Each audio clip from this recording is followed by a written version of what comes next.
berkenaan dengan perbezaan di antara fahaman kita ahli sunnah cara kita dengan fahaman Wahabi. Kita nak melihat perbezaan dan bagaimana kita nak mencari jalan untuk mengharmonikan perbezaan di antara dua manhaj, di antara dua aliran. Alhamdulillahirabbil alamin. Allahumma salli ala sayyidina Muhammad wa ala alihi wa sahbihi ajma'in. Subhanaka la ilma lana illa ma 'allamtana innaka antal alimul hakim. Rabbi shrah li sadri wa yassir li amri wahlul 'uqdatam min lisani yafqahu qawli, amma ba'. Yang dihormati Tuan Imam, Tuan Bilal, Jawatankuasa Masjid, sidang jemaah, moga-moga kita dirahmati Allah Subhanahu wa taala.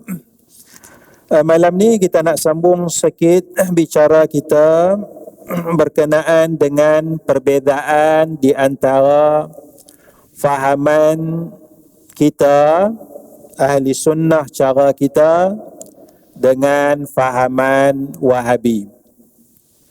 Kita nak melihat perbezaan dan bagaimana kita nak mencari jalan untuk mengharmonikan perbezaan di antara dua manhaj, di antara dua aliran. Maka tujuan kita bukan nak mengkafirkan sesama umat Islam, bukan nak menyesatkan sesama umat Islam, tetapi kita tahu beza supaya kita tak ikut dan kita boleh cari jalan harmoni di antara perbezaan itu. Tuan-tuan dan puan-puan, moga-moga kita dirahmati Allah Subhanahu wa taala. Antara perkara yang penting ialah berkenaan dengan pentafsiran terhadap beberapa nas Al-Quran yang disebut sebagai nas mutasyabihat. Beberapa pentafsiran yang disebut sebagai nas mutasyabihat. Kita berhenti dulu lebih kurang bulan 1, bulan 2 tu muka surat 20, muka surat 21, muka surat 22. Iaitu nas mutasyabihat. Nas mutasyabihat. Nas mutasyabihat. Nas yang mutasyabihat, yang kesamaran. Nas yang mutasyabihat, nas yang kita tak boleh berapa faham maksudnya. Yang mana ulama-ulama berbeza pandangan dalam sesuatu nas itu. Itu disebut sebagai nas mutasyabihat. Maka nas mutasyabihat ini disebut di dalam Al-Quranul Karim. Hunna ummul kitab wa ukharu mutasyabihat. Allah Ta'ala turunkan Al-Quran, surah Ali Imran tu awal-awal ayat ni tu. Hunna ada ayat muhkamat. Ada ayat muhkamat satu, itulah ibu kitab. Wa ukharu mutasyabihat. Dan ada lagi satu jenis ayat yang namanya mutasyabihat. Maknanya di dalam Al-Quran Allah menyebutkan bahawa ada nas Al-Quran yang mutasyabihat, yang kesamaran. Ada muhkamat, ada mutasyabihat, kesamaran samar-samar. Bagaimana kita nak faham ayat ni? Disebut sebagai nas mutasyabihat. Maka di sini perbezaan di antara manhaj kita, manhaj ahli sunnah wal jamaah. Manhaj ahli sunnah wal jamaah yang disebut sebagai Asy'ariyah Maturidiyah. Asy'ariyah Maturidiyah. 2-3 hari sudah katanya ada resolusi daripada mufti-mufti untuk masukkan Asy'ariyah Maturidiyah dalam undang-undang negara kita. Manhaj ahli sunnah berdasarkan aliran Asy'ariyah Maturidiyah. Itu cara fahaman kita yang dibawa oleh ulama-ulama kita beratus tahun dulu. Ada ulama yang tak setuju juga, tapi majoriti ulama membawa aliran Asy'ariyah Maturidiyah. Asy'ariyah lah yang paling kuat sekali. Daripada zaman Syekh Daud Fatani, daripada zaman Syekh Ahmad Fatani, daripada Syekh Arsyad Banjari, ya, ulama-ulama Nusantara tu, tok-tok guru pondok dan sebagainya, mereka mengajar kitab mengikut aliran Asy'ariyah. Ya.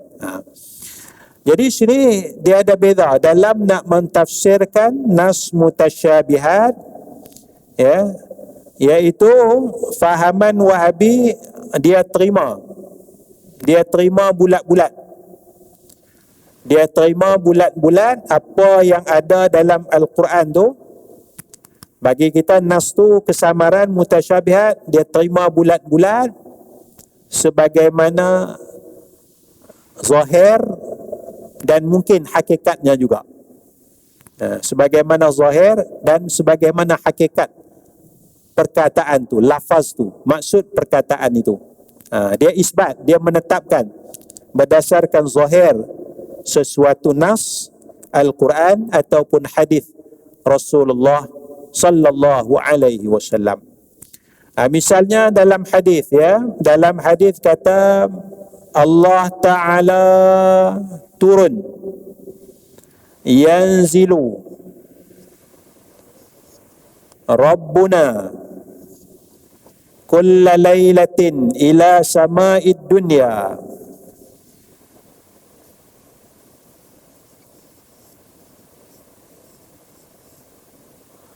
yanzilu maknanya turun. Tuhan kita turun tiap-tiap malam ke langit dunia. Tiap-tiap malam Allah Ta'ala turun ke langit dunia. Ya, Allah Ta'ala turun, ya, tiap-tiap malam. Jadi bagi ulama-ulama kita, nas begini dianggap sebagai mutasyabihat. Nas begini dianggap sebagai mutasyabihat, kesamaran. Pasal apa kesamaran? Pasal apa faedah Allah Ta'ala turun tiap-tiap malam?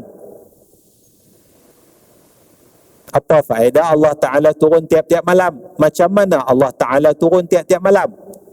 Jadi samar sikit, nak faham nas hadis, ya, Allah Ta'ala turun tiap-tiap malam. Ini kita kesamaran ni, ya, kesamaran. Kemudian Allah Ta'ala turun ke langit dunia. Allah Ta'ala buat apa? Bila Allah Ta'ala turun sampai ke langit dunia, Allah Ta'ala mendengar doa orang yang berdoa. Allah kabulkan.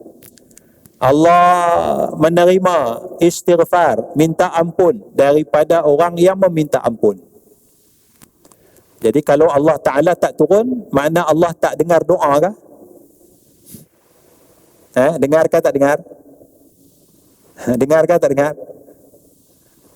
Tak dengar. Dengar. Dah dengar buat apa turun? Tak payah turun lah. Tak payah turun lah. Kalau Allah tak turun tiap-tiap malam, Allah tak ampunkan orang? Ampun. Dah kalau Allah Ta'ala ampun, buat apa Allah Ta'ala turun?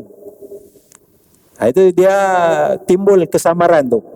Bagaimana nak faham maksud hadis Rasulullah sallallahu alaihi wasallam? Maka peringkat yang pertama, ya, peringkat yang pertama, semua beriman. Beriman dengan ayat ni, dengan nas ni. Semua beriman. Wahabi pun beriman, kita pun beriman. Semua beriman, tidak ada masalah. Kalau tak beriman, rosaklah iman. Semua beriman, ya. Semua beriman. Maknanya Nabi kata yanzilu, semua beriman. Ni hadis Rasulullah, ya. Ni hadis Rasulullah, semua percaya kerana hadis ni sahih, disetujui oleh para ulama. Ini peringkat yang pertama. peringkat yang pertama. Peringkat yang kedua, apa maksud Allah Ta'ala turun? Apa maksud Allah Ta'ala turun? Maka Wahabi mentafsirkan Allah Ta'ala turun, ya, Allah Ta'ala turunlah. Allah Ta'ala turun. Allah Ta'ala turun. Itu banyaklah cara tu, banyak. Allah Ta'ala turun dengan yang layak. Macam mana Allah Ta'ala turun? Ya, tidak dibicarakan. Tapi ada yang sampai tahap menyatakan Allah turun macam kita turunlah. Itu yang jadi masalah tu. Kalau kata Allah Ta'ala turun macam mana, wallahu a'lam, mana kita nak tahu. Itu okey lagi, munasabah lagi. Allah Ta'ala turun layak bagi Allah Ta'ala macam mana, yang layak bagi Allah Ta'ala, munasabah lagi, okey lagi. Tapi ada yang kata Allah Ta'ala turun macam kita turunlah. Macam kita tu, bila macam kita tu, dia sudah menyamakan Allah dengan makhluk. Laisa kamislihi syai', tidak ada sesuatu yang seumpama dengan Allah. Jadi sini aliran ahli sunnah, aliran ahli sunnah dia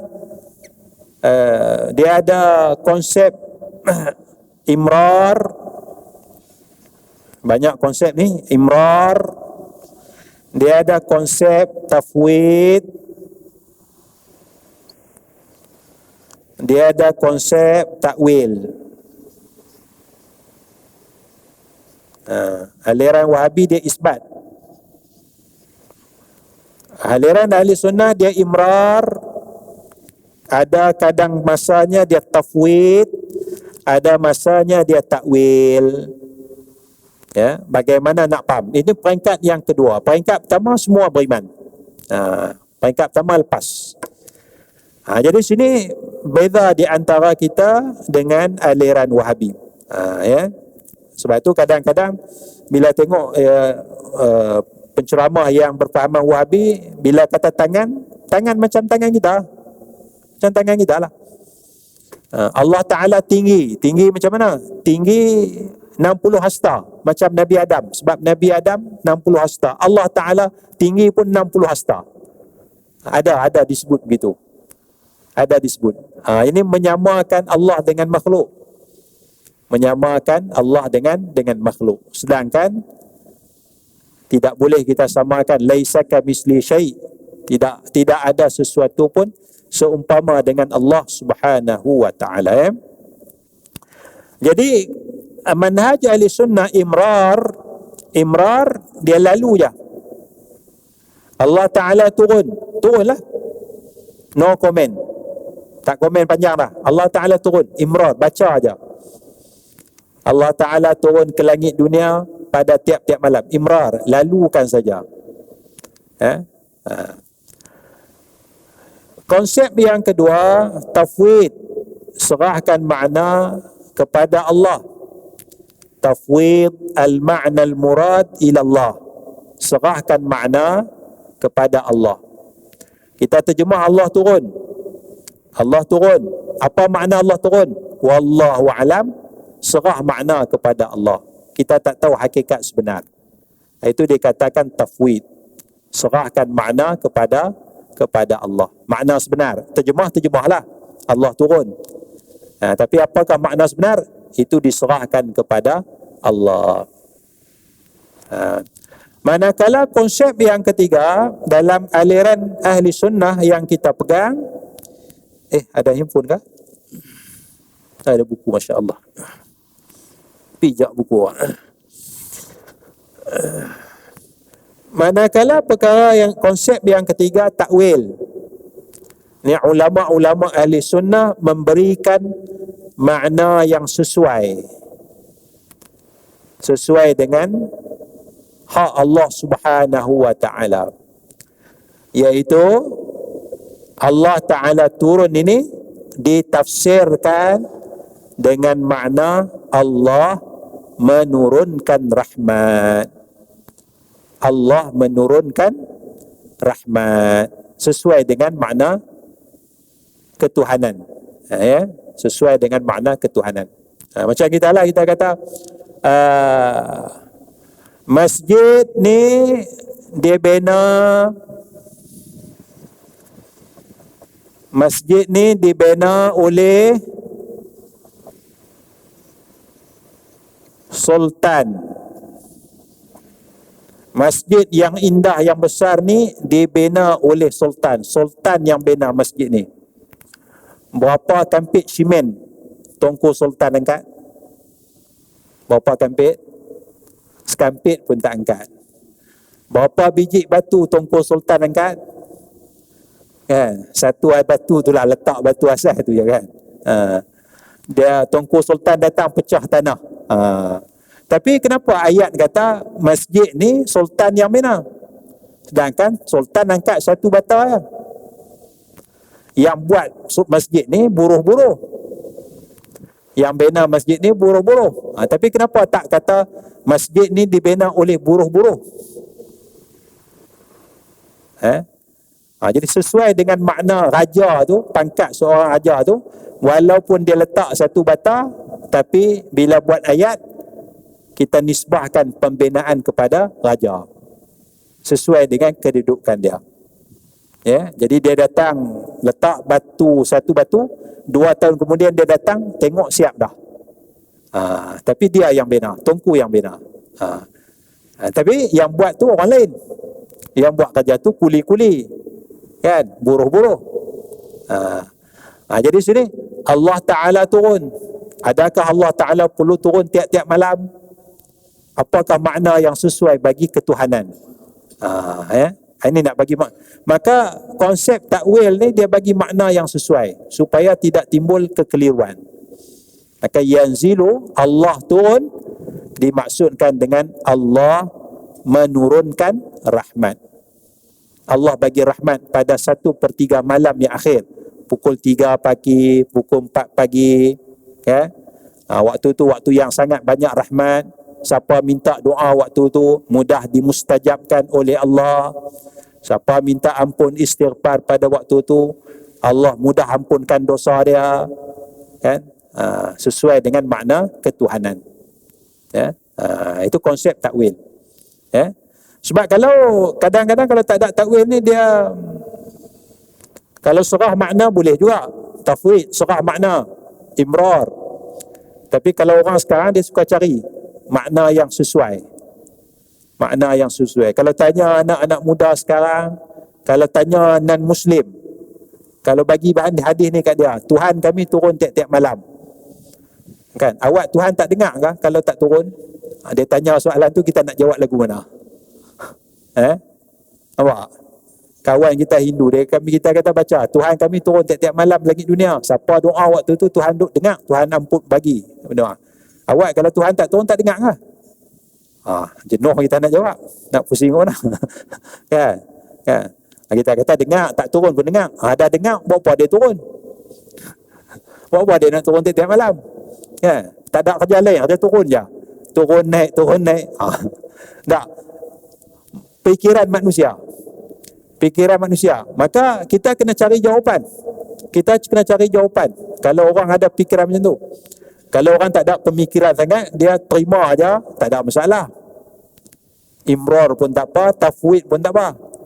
Tapi kalau orang pikiran kritis, orang falsafah ke, orang liberal ke apa ke, kita kena bagi jawapan. Antara kaedah jawapan ialah kita menggunakan pakai konsep takwil, mentafsirkan.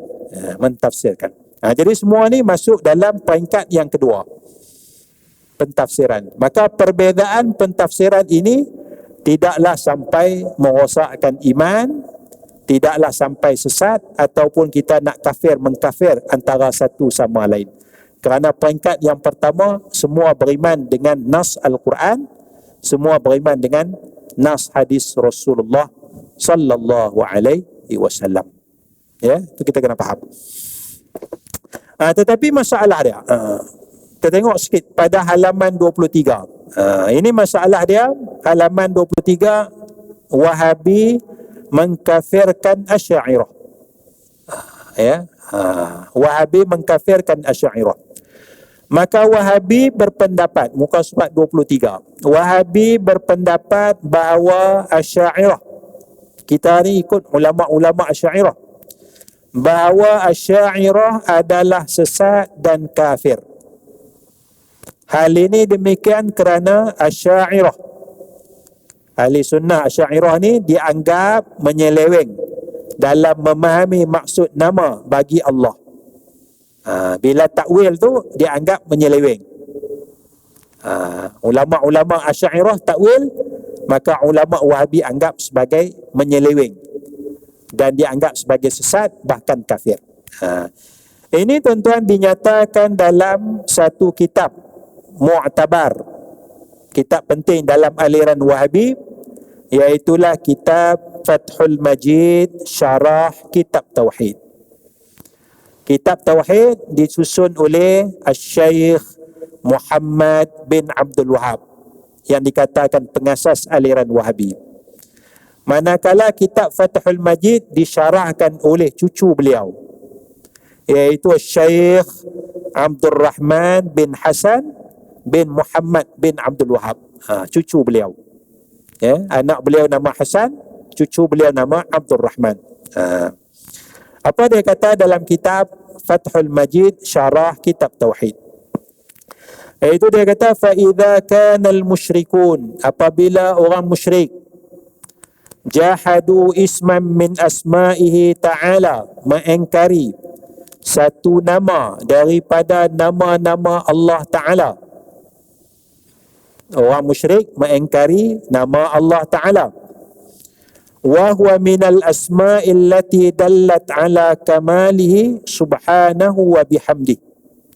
Dan nama tu daripada nama yang menunjukkan atas kesempurnaan Allah dan pujian bagi Allah Subhanahu wa ta'ala. Baik, orang musyrik tak apalah.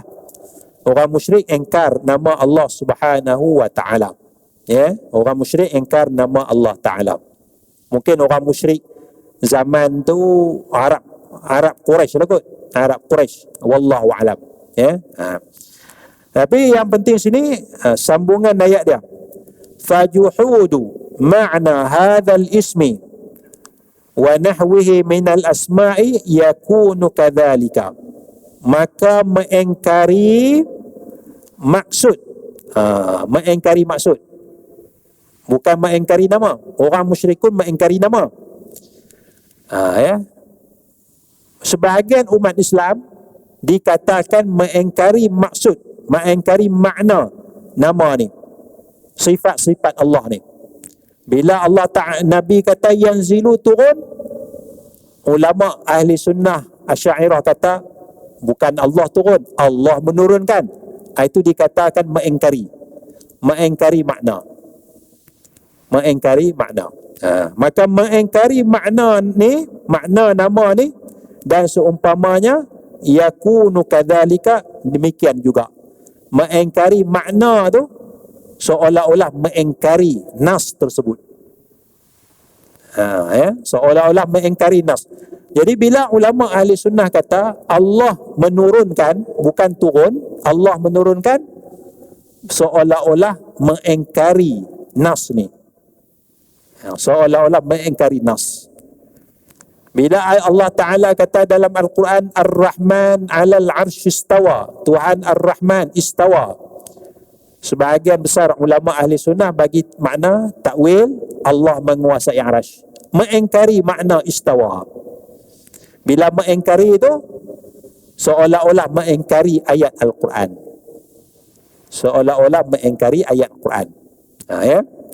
Maka macam tu juga fa inna Jahma ibn Safwan, Jaham bin Safwan, wa man tabi'ahu, dan orang yang mengikut Jaham ni, yaz'umuna annaha la tadullu ala sifatin qa'imatin billahi ta'ala. Kerana mereka berazam, menyangka bahawa ia tidaklah menunjuk atas sifat yang berdiri pada zat Allah Ta'ala.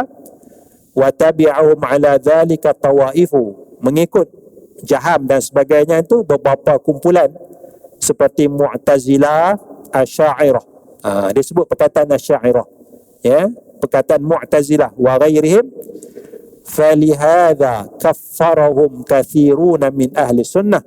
Oleh yang demikian mengkafirkan akan mereka, menghukum kafir Asy'ariyah dan Mu'tazilah oleh ramai daripada ulama ahli sunnah, yakni daripada aliran Wahabi. Dia guna betul perkataan kaffara. Kaffara mengkafirkan. Kafirlah. Maknanya Mu'tazilah kafir, Asy'ariyah kafir. Ini bahaya dia. Mengkafirkan. Ini dalam kitab. Bukan dalam kitab kitab sekunder, kitab prima. Kitab yang menjadi rujukan.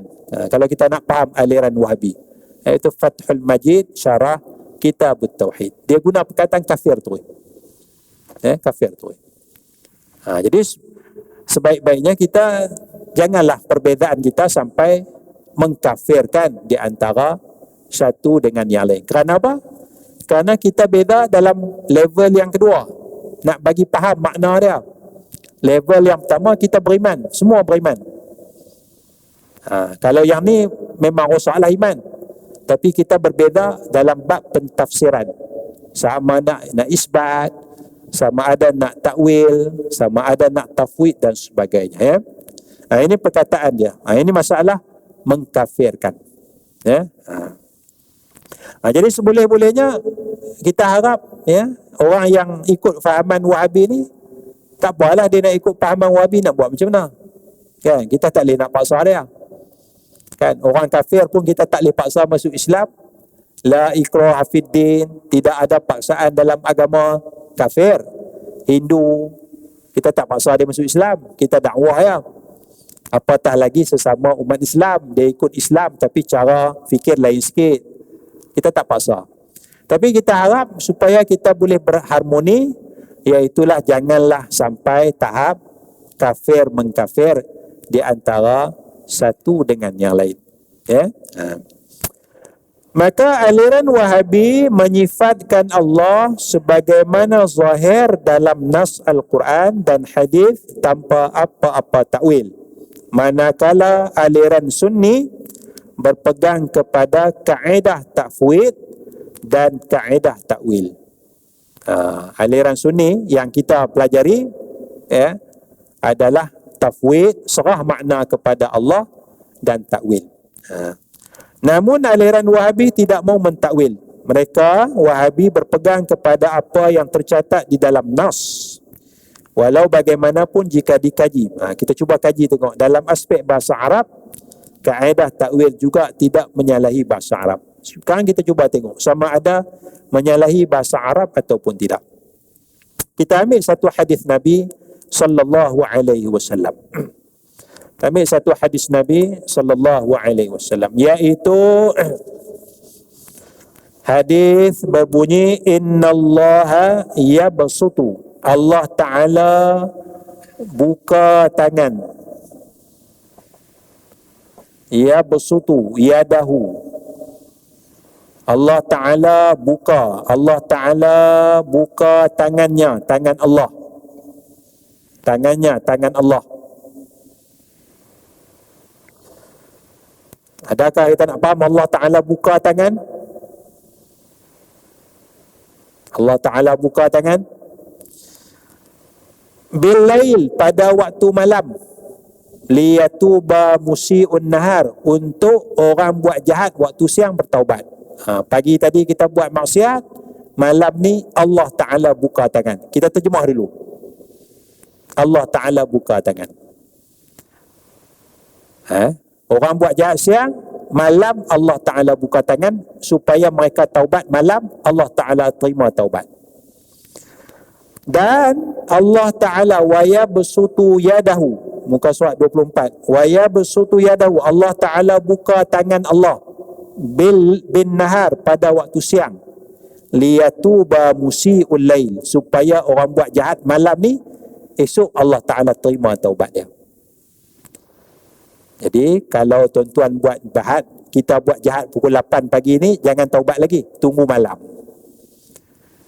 Malam ni buat maksiat, lepas sembahyang isyak buat maksiat, jangan taubat lagi, tunggu pagi esok. Adakah macam tu? Ini hadis kata. Allah buka tangan waktu siang supaya orang buat jahat malam taubatlah siang. Allah Ta'ala buka tangan. Kalau buat jahat malam, Allah Ta'ala tak buka tangan waktu malam untuk terima taubat dia.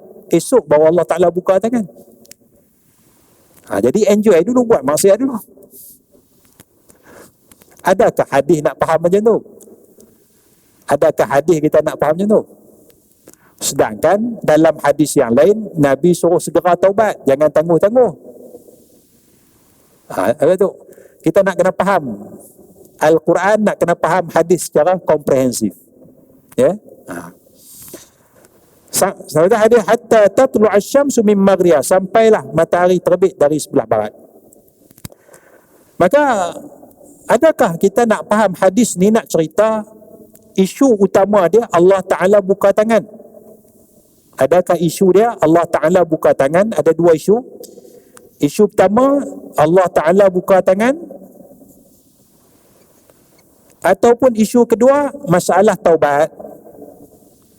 Isu apa yang nak dibicara dalam hadis ni? Isu apa? Allah Ta'ala buka tangan waktu malam untuk taubat orang buat jahat waktu siang. Isu dia masalah taubat ke masalah buka tangan? Apa isu utama? Main topik yang ada dalam hadis ni. Taubat. Isu utamanya taubat. Bukan masalah buka tangan ke tak buka tangan. Isu utamanya taubat. Faham elok-elok, dibaca tengok, ini masalah taubat, bukan masalah Allah Ta'ala buka tangan. Boleh faham? Jadi bila kita faham isu utamanya taubat, kita fokus masalah taubat ni lah. Maknanya kalau kita buat jahat siang, Allah tunggu istighfar kita, taubat kita sampai malam hari. Kalau kita buat jahat malam, Allah Ta'ala tunggu kita nak taubat bila ni. Allah ready nak terima bila-bila masanya. Kerana isu utamanya adalah taubat, bukan buka tangan. Biarlah Allah Ta'ala nak buka tangan ke apakah, itu kerja Allah Ta'ala.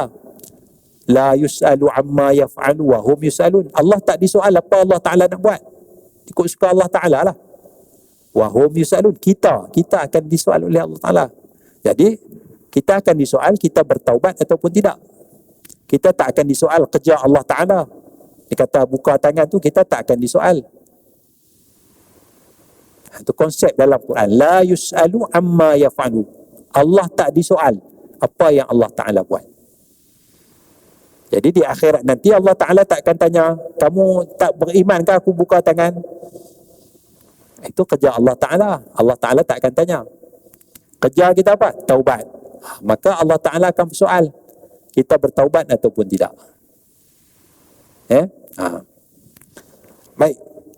Jadi sini dengan penggunaan akal yang sihat, jelas bahawa hadis ini bukanlah bertujuan untuk menetapkan bahawa Allah bertangan atau Allah buka tangan. Tetapi hadis ini berbicara tentang taubat.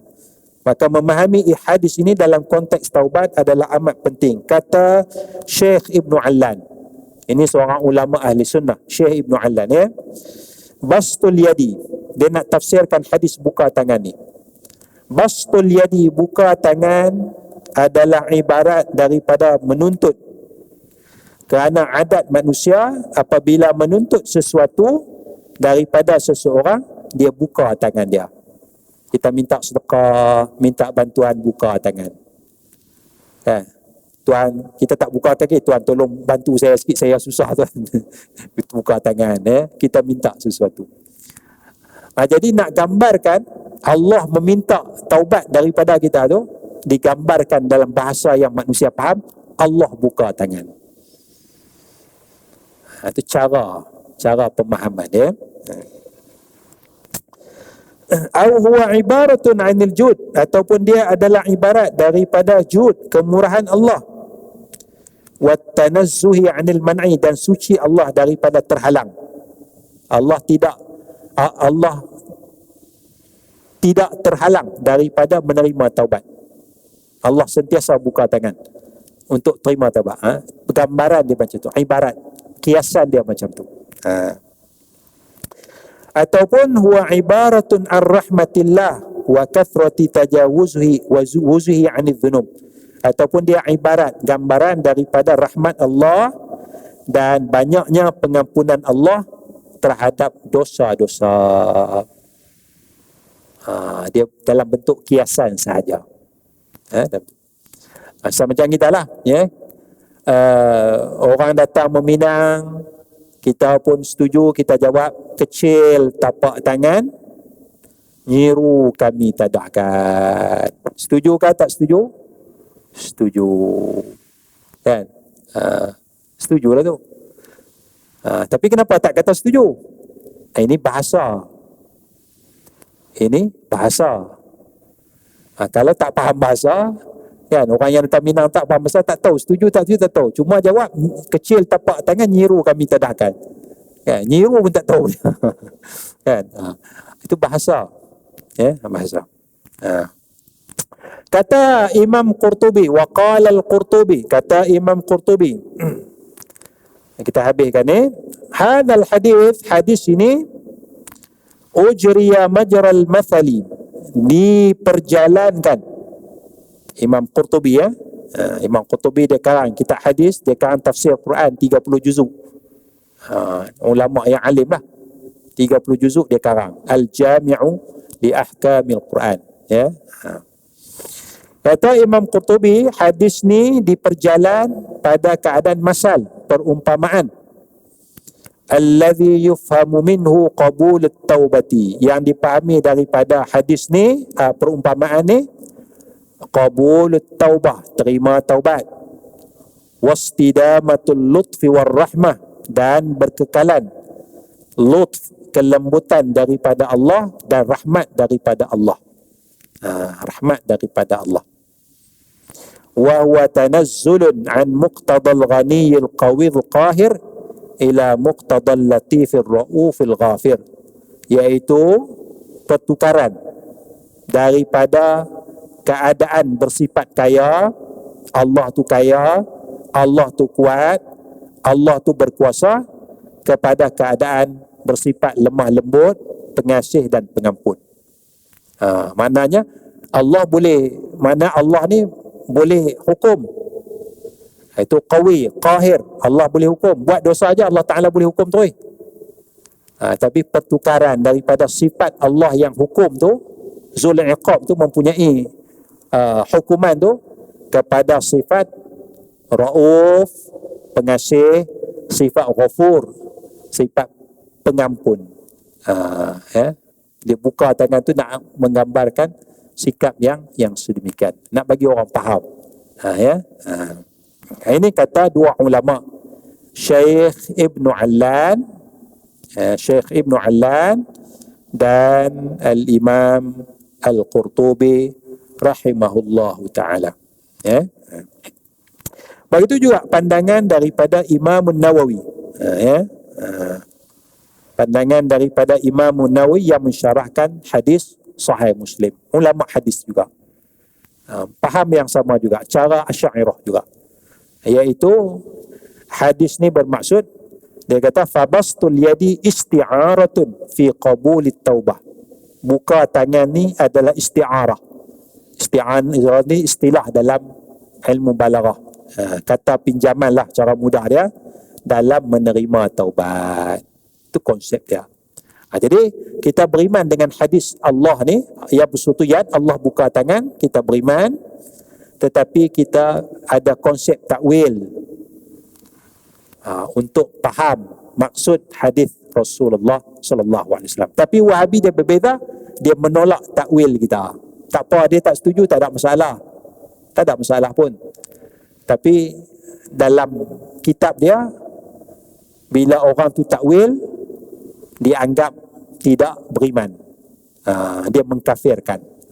Itu masalah lah. Mana tu imam kita takwil, kan? Tu imam takwil. Dia nak datang sembahyang, tengok tu imam takwil. Tu imam kafir. Tak boleh nak sembahyang jemaah.